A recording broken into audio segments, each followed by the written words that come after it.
세상에서 가장 똑똑했던 남자의 참혹한 인생. 이 문구는 옛 미국의 신문 표제입니다. 이 기사에 적혀있는 남자의 이름은 윌리엄 제임스 사이디스. 그는 1898년 7월 1일 뉴욕에서 태어났습니다. 아버지는 심리학자, 어머니는 은퇴한 의사로 꽤나 우수한 가정에서 태어났습니다. 부모님의 우수한 유전자를 물려받아 그의 재능은 어린 시절부터 나타났습니다. 윌리엄은 생후 6개월 때 알파벳 26자를 전부 완벽하게 구사할 수 있었으며 1살 때는 신문을 읽을 수 있게 되었습니다. 게다가 2살이 되었을 때는 라틴어를, 3살에는 그리스어를 완벽하게 구사했습니다. 그는 어떠한 도움도 없이 자신의 힘으로만 공부해서 익혔습니다. 지적 탐구심은 여기서 그칠 줄 모르고 여러가지 학술서를 섭렵하고 얼음뺨치는 지식을 계속 익혀갔습니다. 그 결과 11살이 되었을 때 하버드 대학교에 입학했으며 하버드 대학교의 역대 최연소 입학생이라는 기록을 세웠습니다. 이 시기에 윌리엄의 IQ를 검사했는데 검사 결과 IQ는 300이었습니다. 이러한 천재가 어떻게 탄생한 건지 어린 시절로 다시 돌아가 보겠습니다.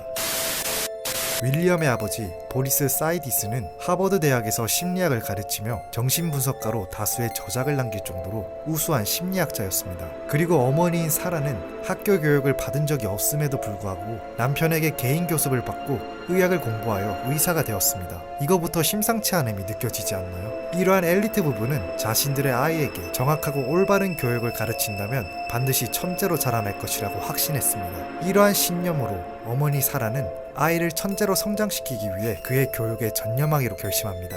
조기 영재 교육을 통해 그의 인격에 지식 욕구를 옮겨 심었습니다. 교육에 전념하기 위해 그녀는 의사의 일을 그만두기까지 했습니다. 사라는 아기 윌리엄이 자는 요람에 알파벳 카드를 늘어놓았습니다. 언뜻 보면 그렇게 의미가 없어 보이는데요. 그러나 이 수법은 윌리엄에게 절대적인 성과를 주었습니다. 무려 윌리엄이 알파벳을 생후 반년 만에 마스터한 것입니다. 생후 8개월이 되었을 때는 알파벳뿐만 아니라 영어로 대화도 할 수 있었습니다. 이러한 성장을 보여주는 윌리엄에게 아버지 보리스는 더 좋은 교육을 위해서 윌리엄이 4살 생일 때 선물로 갈리아 전기를 주게 됩니다. 이 책의 저자는 율리우스 카이사르, 고대 로마의 정치가이며 주사위는 이미 던져졌다 라는 명언으로 유명한 황제의 어원이 된 인물입니다. 이 책은 라틴어로 적혀 있으며 어른들이 읽어도 이해하기 힘든 책이었습니다. 그러나 윌리엄은 이 책을 어려움없이 다 읽었습니다. 확실한 건 윌리엄에게는 놀라운 언어 습득 능력이 있었던 것입니다. 이 시기에 윌리엄은 영어 이외에도 이미 라틴어와 그리스어마저도 습득했습니다. 그 후 윌리엄은 8살까지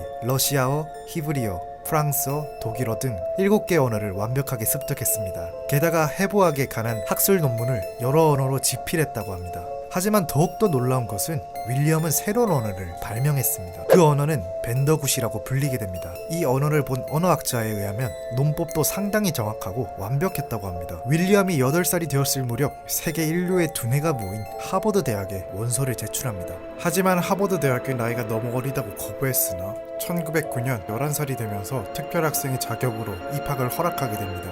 하버드 대학교의 역대 최연소 입학생이라는 기록을 세우게 됩니다. 윌리엄이 12살이 되었을 때 그는 수많은 교수와 학생들이 있는 하버드 대학교의 수학 클럽에서 4차원 물체에 대한 설명을 하게 됩니다. 이때의 설명이 인상이 깊었는지 한 교수는 미래의 과학계를 이끄는 위대한 사람이 될 것이라고 예견했습니다.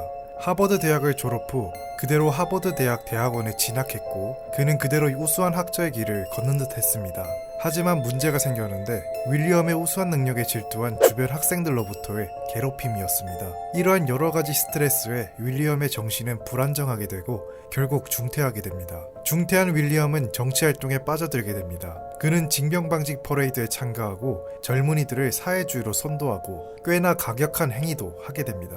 천재적인 두뇌와 별개의 방법으로 사회에 대한 불만을 호소한 윌리엄은 체포되어 징역 18개월을 선고받았습니다. 석방 이후 윌리엄의 부모는 그를 정신병원에 가두겠다고 협박했으며 이발에 화가 난 그는 부모와 의절한 뒤 박봉의 사무직으로 생계를 이어나갔습니다.